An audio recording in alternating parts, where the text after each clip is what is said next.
दोस्तों, अब नीतीश कुमार क्या करेंगे? उनके अपनों ने धोखा दे दिया है, जेडीयू को भाजपा ने तोड़ दिया है। गुजरात लॉबी ने पता नहीं कौन सा मंत्र मार दिया कि जो कल तक नीतीश कुमार के साथ कदम से कदम मिलाकर चलते थे, उनके हर फैसले में खड़े रहते थे, सबसे करीबी नेता थे, वो आज नीतीश के विरोध में और भाजपा के साथ खड़े हो गए हैं।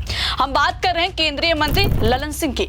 ललन सिंह खुद नहीं चाहते कि नीतीश कुमार फिर से मुख्यमंत्री बने। जी हाँ दोस्तों, हमारे पास ललन सिंह का बयान मौजूद है, हम आपको सुनवाएंगे। मोदी के मंत्री ललन सिंह, जो नीतीश के नेता हैं, वो अमित शाह के समर्थन में खड़े हैं और साफ साफ कह रहे हैं कि मुख्यमंत्री कौन बनेगा इसका फैसला मीटिंग में तय होगा। मुख्यमंत्री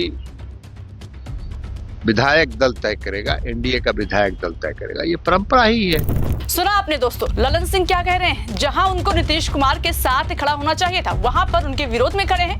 भला वो कौन सी पार्टी का नेता होगा जो नहीं सोचेगा कि पार्टी के कर्ता धर्ता मुख्यमंत्री बने? क्या कांग्रेस पार्टी के नेता सोचेंगे कि राहुल गांधी प्रधानमंत्री न बने? क्या आरजेडी के कार्यकर्ता और नेता सोचेंगे कि तेजस्वी यादव मुख्यमंत्री न बने? बिल्कुल नहीं। मगर ललन सिंह के मुंह से एक बार भी नहीं निकला कि 20 साल से मुख्यमंत्री नीतीश कुमार, तो इस बार भी वही बनेंगे। इनफैक्ट ललन सिंह अमित शाह की भाषा बोल रहे हैं। जो बात अमित शाह ने नीतीश की कुर्सी पर कही, उसका समर्थन कर रहे हैं। दरअसल दोस्तों, अमित शाह ने एक इंटरव्यू में क्लियर कर दिया है कि इस बार नीतीश कुमार मुख्यमंत्री नहीं बनेंगे। जैसे महाराष्ट्र में चुनाव रिजल्ट आने के बाद खेला हुआ था, वही बिहार में दोहराया जाएगा। शिंदे कार्ड नीतीश के साथ खेला जाएगा। अमित शाह से बार बार पूछा गया कि आप एक बार बोल दीजिए कि क्या नीतीश कुमार ही मुख्यमंत्री बनेंगे या फिर कोई और?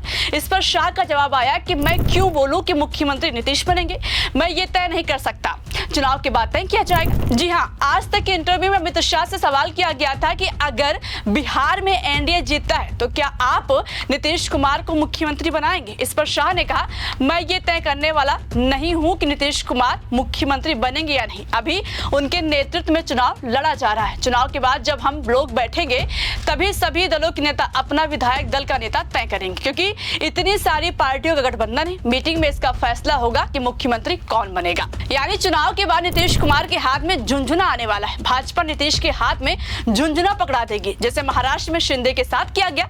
मुख्यमंत्री की कुर्सी छीन ली गई, मजबूरी में शिंदे को डिप्टी सीएम का पद लेना पड़ा, नहीं तो ये पद भी हाथ से चला जाता। सेम पैटर्न भाजपा बिहार में फॉलो कर रही है। नीतीश के साथ शिंदे कार्ड खेलने की फिराक में है और इस खेल में चिराग पासवान भाजपा का साथ दे रहे हैं। कैसे? क्योंकि एक तरफ नीतीश की पार्टी को तोड़ने में लगे हैं ललन सिंह, अब भाजपा के गुणगान गाने लगे। भाजपा के हर फैसले में हाँ में हाँ मिलाते हैं, पटना से ज्यादा दिल्ली दरबार में नजर आते हैं। दूसरी तरफ भाजपा जेडीयू से बड़े भाई की भूमिका छीन चुकी है। हर बार चुनाव में नीतीश कुमार बड़े भाई की भूमिका में रहते थे, मगर आज हालत इतनी खराब हो चुकी है कि बराबर पर अटक गए। इस पर नीतीश ने नाराजगी भी दिखाई। वो 1-2 सीट ज्यादा चाहते थे, लेकिन चिल्लाते रह गए। बाजी चिराग पासवान मान ले गए।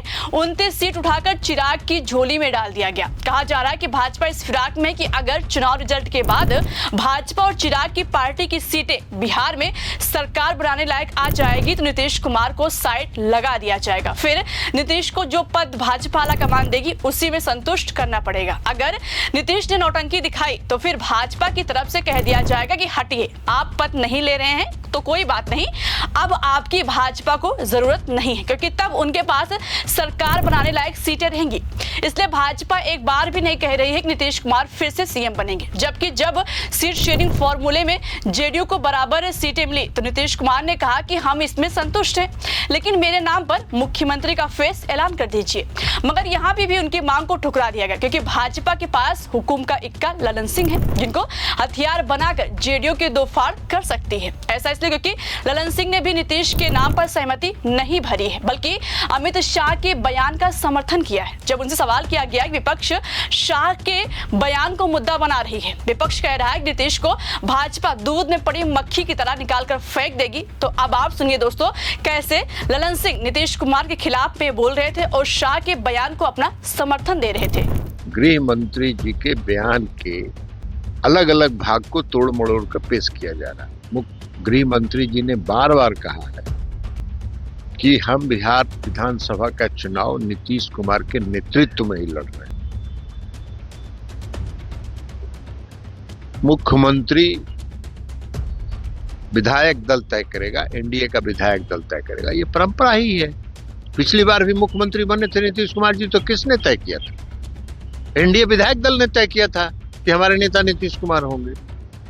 उन्होंने यह भी कहा कि पिछली बार जेडीयू की संख्या कम थी, तब भी प्रधानमंत्री जी ने उनको आग्रह किया था कि वो मुख्यमंत्री बने। तो तीनों भाग को जोड़ के देखना चाहिए, अलग अलग टुकड़ा में नहीं देखना चाहिए।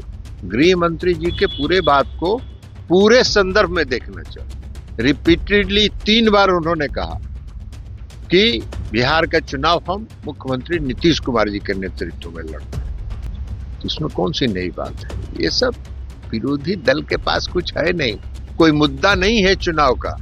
तो चुनाव का मुद्दा नहीं है तो इसी तरह के दुष्प्रचार से वो अपना रोटी सेक रहे, तो वो दुष्प्रचार करते रहे, जनता जानती है। लेकिन सवाल यहीं पर है, शिंदे के नेतृत्व में चुनाव लड़ा गया था, लेकिन फिर बाद में क्या हुआ? सीट ज्यादा आ गई तो दूध में पड़ी मक्खी की तरह निकालकर बाहर फेंक दिया गया।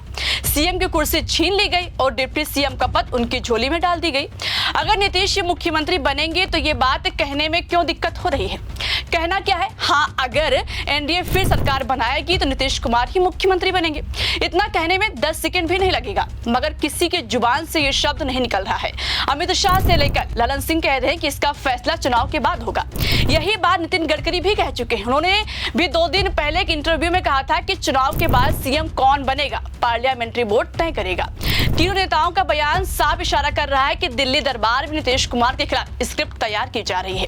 मगर दोस्तों, जैसे ये बात लीक हुई, नीतीश कुमार खफा हो गए। उनको लग गया कि अब उनकी कुर्सी पर भाजपा की नजर गड़ चुकी है और इसके लिए भाजपा साम दाम दंड भेद हर हथकंडा अपनाएगी। कहा जा रहा है कि नीतीश कुमार ने अपनी नाराजगी की खबर भाजपा को भेज दिया था, इसलिए अमित शाह भागे भागे उनसे मिलने पहुंचे। सीएम आवास पर उनकी मुलाकात हुई, जिसमें नीतीश को मनाने की भरपूर कोशिश हुई है। भाजपा की तरफ से कहा जा रहा है कि यह मुलाकात चुनाव को लेकर हुई है, जबकि सूत्रों का कहना है कि शाह ने जो इंटरव्यू में कहा है, इस पर नीतीश कुमार के सामने सफाई भी देनी पड़ी है। लेकिन दोस्तों, एक बात तो साफ हो गया कि भाजपा ने जेडीयू को हाईजैक कर लिया है। अब नीतीश की पार्टी टूटने की कगार पर पहुंच गई है। अगर नीतीश अपने पर उतर आएंगे तो पार्टी 2 गुटों में बढ़ सकती है। दूसरा ललन सिंह का होगा, जो भाजपा के साथ जाएंगे। कहा जा रहा है कि इसीलिए नीतीश कुमार हर अपमान, हर फैसला चुपचाप सह रहे हैं। देखने वाली बात होगी कि चुनाव के बाद क्या होगा। अगर एनडीए की सरकार बनेगी तो क्या नीतीश की सत्ता से विदाई होगी? इस पर आप क्या सोचते हैं? कमेंट करके हमें जरूर बताइएगा। वीडियो पसंद आई हो तो लाइक और शेयर करना मत भूलिएगा। मेरा नाम शिवानी पांडे और आप देखते रहिए 4PM। नमस्कार।